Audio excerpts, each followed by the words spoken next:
السلام علیکم to my YouTube family. امید کرتا ہوں آپ سب خیریت سے ہوں گے. آج کا ہمارا عنوان ہے کرکٹ کے 5 انوکھے ریکارڈ جو صرف فخر زمان کے پاس ہیں. فخر زمان فخر پاکستان بھی ہیں اور اپنی جارحانہ بلے بازی کی وجہ سے آج کل خوب ٹرینڈنگ میں ہیں. ناظرین، پاکستان کی کرکٹ کو ہمیشہ ایسے پلیئرز ملے ہیں جن کا تعلق انتہائی غریب خاندانوں سے تھا. ایسے پلیئرز جن کا جنون اور خودآزاد صلاحیتوں کی بنیاد پر اپنی گلی محلوں میں کرکٹ کھیلی اور پاکستان کی قومی کرکٹ ٹیم کا حصہ بن گئے، اور پھر ان پلیئرز نے کرکٹ کی اس دنیا میں اتنا نام کمایا جتنا دوسرے ملکوں کے کھلاڑی بڑی بڑی اکیڈمیوں سے کھیل کر بھی نہیں کما سکے. اور آج ہم انہی میں سے ایک ایسے پاکستانی کرکٹر کی بات کریں گے جس نے اپنی ابتدائی زندگی انتہائی غربت میں گزاری مگر اپنے کرکٹ کے جنون کو کبھی کم نہ ہونے دیا، جس کا ان کو ایسا صلہ ملا کہ آج انہیں پاکستانی کرکٹ کے دیوانے فخر پاکستان کے نام سے پکارتے ہیں. قومی ٹیم میں فوجی کے نام سے مشہور فخر زمان غربت کے شکار گھرانے کی کفالت کرتے ہوئے پاک نیوی سے آخر پاکستان کرکٹ ٹیم میں کیسے پہنچا اور انہوں نے اپنے زوال سے عروج تک کا سفر کیسے مکمل کیا، یہی ہماری آج کی ویڈیو کا موضوع ہے. لہٰذا ویڈیو کو آخر تک ضرور دیکھیں. فخر زمان 10 اپریل 1990 کو پاکستان کے صوبہ خیبر پختونخوا کے ایک علاقے کتلانگ میں پیدا ہوئے تھے. ان کا تعلق ایک پختون گھرانے سے ہے. دوستو، فخر زمان کے والد وائلڈ لائف کے ادارے میں کام کیا کرتے تھے. فخر زمان کو بچپن سے ہی کرکٹ کھیلنے کا کافی شوق تھا اور یہ دن بھر ننگے پاؤں گلیوں اور محلوں میں کرکٹ کھیلا کرتے تھے. وقت گزرنے کے ساتھ ساتھ ان کی کرکٹ میں دلچسپی مزید بڑھتی چلی گئی، لیکن اس بات سے ان کے والد بالکل بھی خوش نہیں تھے. ان کے والد کا یہ ماننا تھا کہ فخر زمان کرکٹ کی بجائے اپنی تعلیم پر توجہ دے تاکہ پڑھ لکھ کر ان کو کوئی اچھی نوکری مل سکے. مگر فخر زمان نے گھر والوں کی سختیوں کے باوجود بھی کرکٹ کھیلنا نہیں چھوڑی. فخر زمان ٹیپ بال سے کرکٹ کھیلا کرتے تھے، لیکن ایک بار ان کو ہارڈ بال سے بھی ایک لوکل میچ کھیلنے کا موقع مل گیا. اس میں فخر نے اپنی بیٹنگ سے سب کو حیران کر دیا.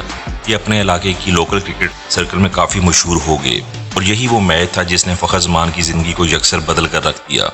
اب یہ اسکول سے آنے کے بعد سیدھا کرکٹ کھیلنے نکل جایا کرتے تھے. یہ 2006 کی بات ہے جب فخر زمان 16 سال کی عمر میں کراچی شفٹ ہو گئے. یہ اپنے والد کی خواہش پر پاکستان نیوی کے اسکول سے ٹریننگ حاصل کرنے لگے. 2007 میں فخر زمان کو پاکستان نیوی میں بطور سیلر جاب مل گئی اور یوں ان کی زندگی کا ایک نیا دور شروع ہو گیا. لیکن فخر زمان کا دل ابھی بھی کرکٹ کی طرف ہی لگا ہوا تھا اور اس لیے فخر زمان نے پاکستان نیوی میں جانے کے بعد بھی کرکٹ کھیلنی نہیں چھوڑی. کراچی میں ہونے والے انٹر ڈپارٹمنٹ ٹورنامنٹ میں فخر زمان کو پاکستان نیوی کی طرف سے کھیلنے کا موقع مل گیا. اس ٹورنامنٹ کے دوران ان کی پرفارمنس کافی اچھی رہی اور اس لیے پاکستان نیوی کرکٹ ٹیم کے کوچ اعظم خان نے ان کو کرکٹ کھیلنے کا مشورہ دیا، کیونکہ یہ جان چکے تھے کہ فخر زمان کا کیریئر پاکستان نیوی میں نہیں بلکہ پاکستان کرکٹ میں ہے. لہٰذا اعظم خان کے کہنے پر ہی فخر زمان نے پاکستان نیوی سے ریکویسٹ کی کہ وہ ان کو پاکستان نیوی میں بطور سیلر کی بجائے اسپورٹس ڈپارٹمنٹ میں شامل کر لیں. خوش قسمتی سے ان کی یہ بات مان لی گئی. یوں ان کو انڈر 19 کراچی کرکٹ ٹیم میں کھیلنے کا موقع بھی مل گیا. 2012 میں فخر زمان نے پاکستان نیوی کی طرف سے آسٹریلیا میں ہونے والے انٹرنیشنل چیلنج ڈیفنس کرکٹ میں حصہ لیا، جہاں بھی یہ پلیئر آف دی ٹورنامنٹ رہے. 2013 میں فخر زمان نے پاکستان نیوی کو چھوڑنے کا مشکل فیصلہ کیا تاکہ کرکٹ میں اپنا نام بنا سکیں. فخر زمان کے اس فیصلے پر ان کی فیملی خوش نہیں تھی، لیکن یہ پھر بھی پیچھے نہیں ہٹے. یہ اگلے 5 سال تک ڈومیسٹک کرکٹ کھیلتے رہے. 2016-17 میں فخر زمان نے قائد اعظم ٹرافی میں کافی اچھا پرفارم کیا اور پھر 2017 میں ہی لاہور قلندر ٹیم نے ان کو پاکستان کے لیے چن لیا، جہاں انہوں نے پاکستان PSL میں بہترین کارکردگی کا مظاہرہ کیا. اس کے بعد فخر زمان نے پیچھے مڑ کر نہیں دیکھا اور کامیابیوں پہ کامیابیاں سمیٹتے چلے گئے.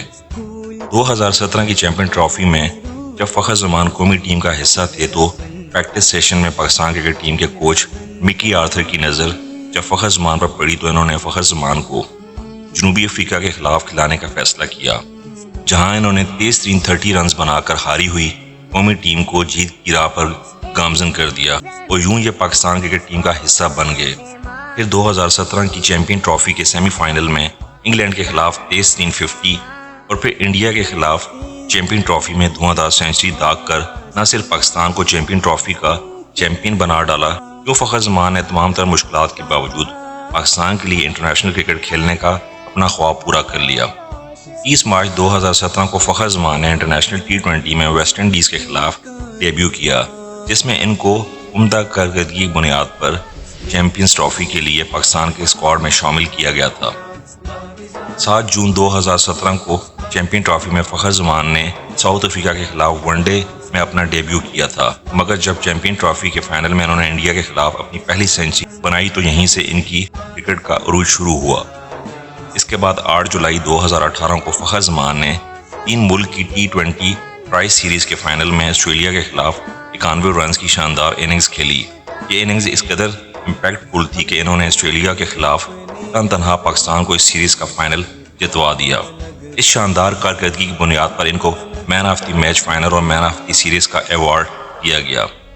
20 جولائی 2018 کو زمبابوے کے خلاف کھیلے جانے والے ون ڈے سیریز کے چوتھے میچ میں پاکستان کی جانب سے فخر زمان نے ریکارڈ 210 رنز بنائے اور یوں یہ پاکستان کی طرف سے ڈبل سینچری کرنے والے پاکستان کے پہلے اور واحد بلے باز بن گئے، اور آج بھی یہ ریکارڈ صرف فخر زمان کے پاس ہے۔ اس میچ میں انہوں نے امام الحق کے ساتھ مل کر 304 رنز کی اوپننگ پارٹنرشپ بھی بنائی تھی، جو کہ اس وقت ODI میں سب سے بڑی پارٹنرشپ تھی۔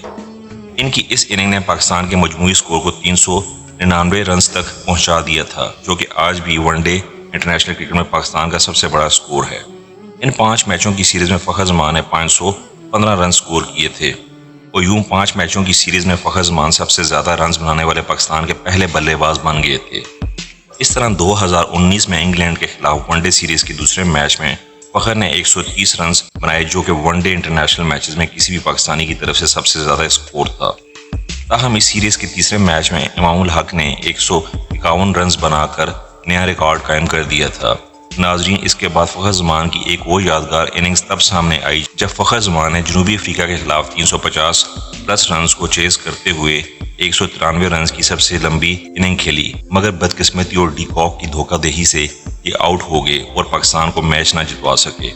مگر میچ کے دوران 193 کی سب سے بڑی باری کھیلنے کا یہ وہ ریکارڈ ہے جو آج تک دنیا کے کسی کھلاڑی کے پاس نہیں، بلکہ صرف اور صرف فخر زمان کے پاس ہے۔ اس طرح 2021 کے T20 ورلڈ کپ کے سیمی فائنل اننگ میں فخر زمان نے ایک یادگار سٹروک تب کھیلی جب آسٹریلیا کے خلاف میچل جیسے خطرناک بالر کو بھی ایک اوور میں 3 چھکے لگائے، مگر افسوس کہ حسن علی کے کیچ ڈراپ کی وجہ سے پاکستان یہ میچ جیت نہ سکا۔ اور اب فخر زمان نے اپنی زندگی کی ایک اور یادگار اور سب سے بہترین اننگ کھیل ڈالی ہے، جس میں انہوں نے نیوزی لینڈ کے خلاف 11 چھکے اور 8 چوکے لگا کر نہ صرف ایک اور ورلڈ ریکارڈ قائم کیا بلکہ پاکستان کے سیمی فائنل میں پہنچنے کی امیدوں کو بھی برقرار رکھا ہے۔ افسوس تو صرف پاکستان کرکٹ ٹیم کی مینجمنٹ پر، جنہوں نے کپ کے پہلے میچز میں ان کو باہر بٹھا کر رکھا اور جب پانی سر سے گزر گیا تو ان کو فخر زمان کی یاد آ گئی، مگر انہوں نے پھر بھی ہمت نہ ہاری اور 402 کے ناممکن ون سائیڈڈ میچ کو بھی جتوا ڈالا۔ فخر زمان انٹرنیشنل T20 میچ ایوریج 21.7 کی ہے، 76 میچوں میں 819 سینچریوں کی مدد سے 1433 رنز بنا چکے ہیں۔